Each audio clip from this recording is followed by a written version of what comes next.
Hello. How are you doing? Good, how are you? I'm good, yeah. A bit miserable out, but otherwise good. I know, yeah.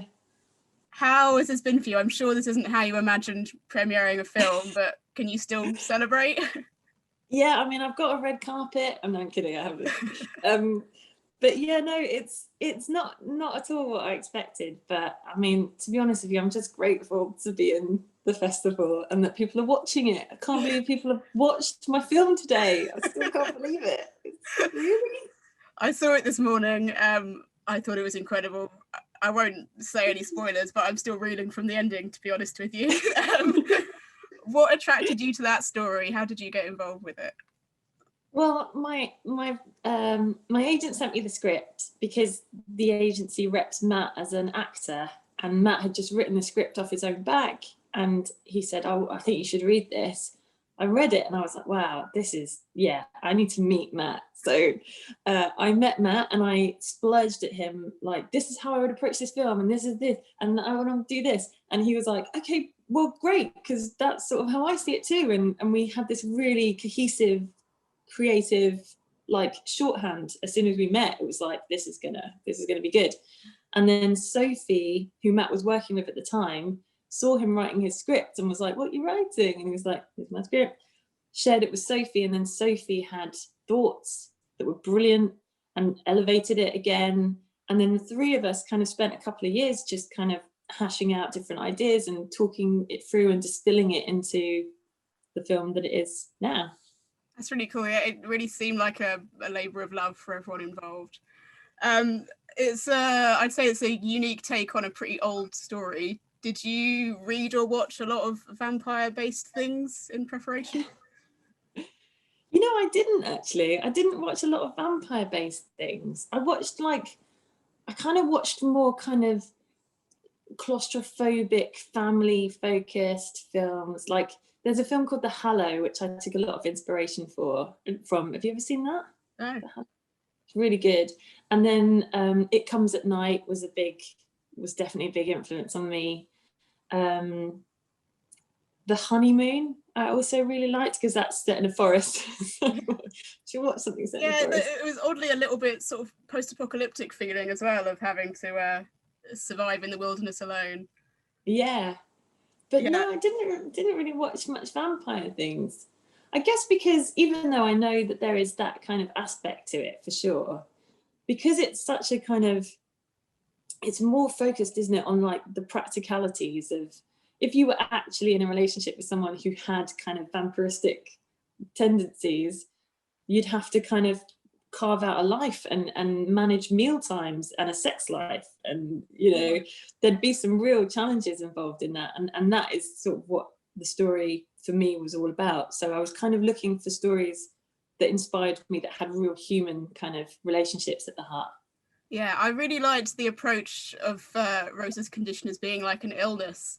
And there's no way you could have seen how relevant sort of quarantine and decontamination would be now. But how did you approach that angle to it? Yeah, well, we had to be really clear on the rules of her condition. Like, what are the rules of her condition? Okay, so if she smells blood, it can set her off. So we've got to, Sam has to bury things that have touched blood, and he has to skin the rabbits before they come in the house and bleed them, and he has to whenever they go outside, she has to wear a mask that's soaked in lavender oil so that the smell is kind of masked. So it's weird how now it kind of feels like, I think hopefully more people will definitely be able to relate to the isolation aspect of it, but also the having to wear a mask whenever you leave. Who could have known? I know. Luckily, COVID, as horrible as it is, doesn't turn us into killers. I mean, I don't think. Let's see what happens in 2021. Can't make any promises at this point. I really loved the design of the house. It took me an embarrassingly long time to notice some of the relevant features about it. What was the process like for creating how their home looked? Oh wow! Well, it's quite a puzzle piece, that house, because essentially where we were filming and where we were living at the same time was the same place, and it was all these holiday cottages in a private forest in Wales. And when I scouted the location, I was like, okay, that's the exterior house there, because that looks cool. But it didn't match the interior that I wanted to shoot in for the kitchen and the bedroom. The bedroom was on the second floor and I wanted it to be on the first floor. So my art department, you know, had a real job to kind of make it look like it was all cohesive in one environment. But actually, you know, the attic was on the third floor, not the second floor, and the bathroom was in a completely different house, and the exterior was a completely different house. And, you know, when we look out the windows, we're looking out of a different house. So it's like a total puzzle piece, but I think we've got away with it.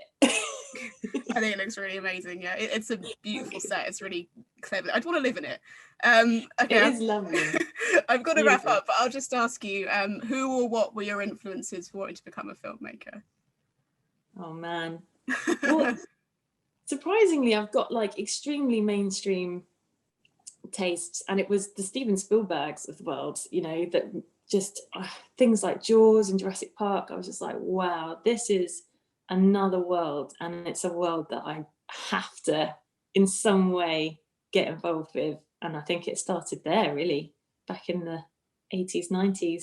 Yeah, I was wearing out my VHS tapes. Yeah, amazing. You can't deny the appeal of a blockbuster and a fully created world like that. I agree. Yeah, it's amazing, isn't it? Right, I've got to go, but good luck with the public. I think it's going to go great. Thank you for talking to me. Pleasure. Thank you.